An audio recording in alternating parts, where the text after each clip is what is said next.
Hello, everyone.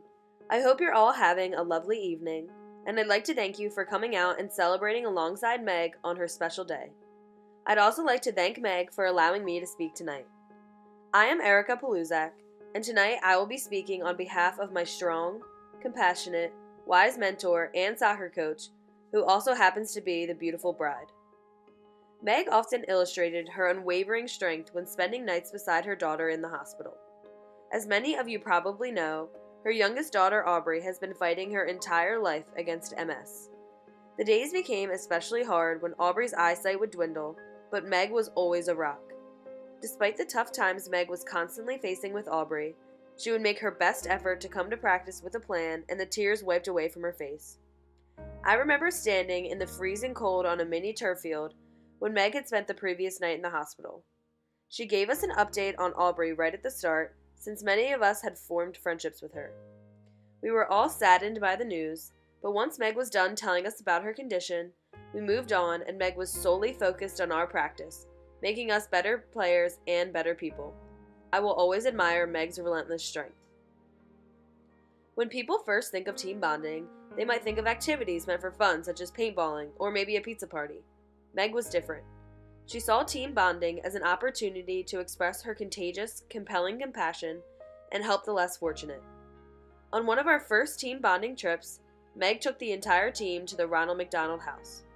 This is where we cooked an entire meal, from appetizers to dessert, for people living in the house. The residents had children staying at CHOP for extended periods of time. Since we went in the summertime, we decided to cook up a barbecue.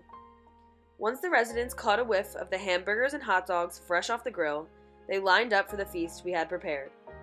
The smile on Meg's face was incessant while watching us learn how good the feeling is to help those in need. Meg was able to teach us the significance of compassion and service while simultaneously helping us bond as a team. Meg is also involved in many charities and foundations, often attending events and support. One foundation in particular that she was involved with was the Travis Manion Foundation, which supported those who lost their lives during military service or 9/11. As another team bonding event, we ran a 5K in honor of these victims. Meg was the first person to expose me to community service, which was the spark that fueled me to be active in my community.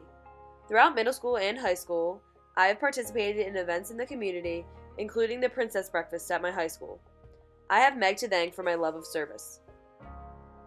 In the 6th grade, I broke my tibia, which is the shin bone, while playing soccer. Meg wasn't there to hear my bone snap like a tree branch.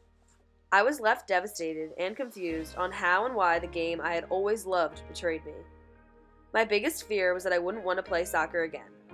The weeks I spent in a wheelchair were weeks of reflection and missing out on countless practices and games. A hard white cast engulfed my entire leg all the way up to my hip. As time passed, my cast continued to shorten and my excitement for playing again increased. My first practice back, to say the least, I was gunning. We started with a simple possession game. Going into the drill, I thought I would be able to play like I did prior to my injury, but I was timid and my touches were all over the place. After the drill, I tried with everything I had to hold back my tears, but these efforts weren't enough. Once Meg noticed that I was upset, she said, "Hey, let's go for a walk real quick." Pushing my embarrassment to the side, I quickly mumbled, "Okay, sure." On our walk around the field, she told me the story of how she broke the exact same bone I did while playing in college.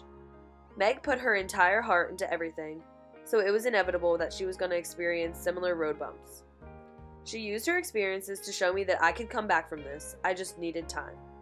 Utilizing her unquestioned wisdom, she pulled me through the tunnel to the light on the other side. Eventually, I was back on the field and my fear of getting injured slowly faded away. With each encounter I had with Meg, she made me a better person and I am eternally grateful. Meg and her new husband deserve nothing less than happiness for the rest of their lives. Thank you for listening and enjoy the rest of your night.